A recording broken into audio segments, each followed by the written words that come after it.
അപ്പൊ പോട്ടെ. എന്തിനു വിഷമിക്കണ എന്തിന്? നമ്മളവിടെ 10 മിനിറ്റ് അപ്പുറത്തല്ലേ. എനിക്കാണെങ്കിൽ ഇനി ആ ഓസി അങ്ങ് പ്രസവിച്ച് കഴിഞ്ഞാലേ ഒരു ഇതുള്ളൂ. അതൊക്കെ നല്ലപോലെ പോവും. ഓക്കെ, നാളെ കാലത്ത് ട്രിപ്പ് കൊടുക്കുമായിരിക്കും അല്ലേ?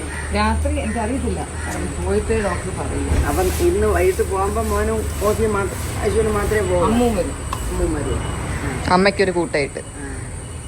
അത് തന്നെ നല്ലത്. അമ്മ കൂടെ വരട്ടെ. അമ്മ വന്നാലേ ഒരു ധൈര്യമുണ്ട്.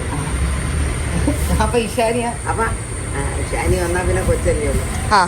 എങ്ങനെ ഇരിക്കണം? അപ്പോഴും ആശുപത്രിയിൽ ഇപ്പം നാളെ പ്രസവിക്കുകയാണെങ്കിൽ നമ്മളെ മറ്റന്നാൾ കൊണ്ടുപോകും.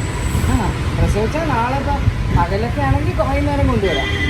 എപ്പോൾ റൂമിലോട്ട് കൊണ്ടുവന്നിട്ടൊക്കെ കൊണ്ടുവരാം. എല്ലാം ഓക്കെ ആയിട്ട്. എക്സൈറ്റഡ്. കിട്ടി. അപ്പൊ ശരി, നമുക്ക് ഉടനെ തന്നെ കാണാം. ഓക്കെ, ശരി. അർജുനെയൊക്കെ ചോദിച്ചെന്ന് അതവിടെ മുമ്പ് ഫുട്ബോൾ കളിക്കണ കണ്ട്. അമ്മ ഇഷാനിയുടെ ഫുട്ബോളിന്റെ ഫാനാ. ഇനി ഇഷാനി എടുത്ത ഫുട്ബോളിന് പോകുമ്പോൾ അമ്മമ്മയെ കൂടെ കൊണ്ടുപോകും. ഉറപ്പായിട്ടും. അതെനിക്ക് ഇഷ്ടമാണ്. കുഞ്ഞിനെ ഫുട്ബോൾ കളിച്ചിട്ടുണ്ട്. അല്ല, ഫുട്ബോൾ കളിച്ചിട്ടൊന്നും ഇല്ലെങ്കിലും എനിക്കതൊക്കെ കാണണം. ഏതൊക്കെ ഗെയിം കളിച്ചിട്ടുണ്ട് കൊച്ചിലെ? ഗെയിമൊക്കെ സ്കൂളിലൊക്കെ അതും ഉണ്ടല്ലോ. ഡ്രില്ലെന്ന് പറഞ്ഞ ഒരു പീരീഡ് ഉണ്ടല്ലോ. അപ്പൊ അതിന് കൊണ്ടുപോകുമ്പോഴത്തേക്ക് നമ്മൾ കളിച്ചില്ലെങ്കിലും അവർ കളിപ്പിക്കുമല്ലോ ഏതെങ്കിലും ഒക്കെ. പണ്ട് എന്തൊക്കെയാ നിങ്ങളുടെയൊക്കെ കാലത്ത് കളിക്കുന്ന ഗെയിംസ്? പലതും ഉണ്ടായിരുന്നു. ഇതൊക്കെ ഉണ്ട്. ഫുട്ബോള്, പിന്നെ ത്രോ ബോൾ, വോളിബോൾ, കൊക്കോ.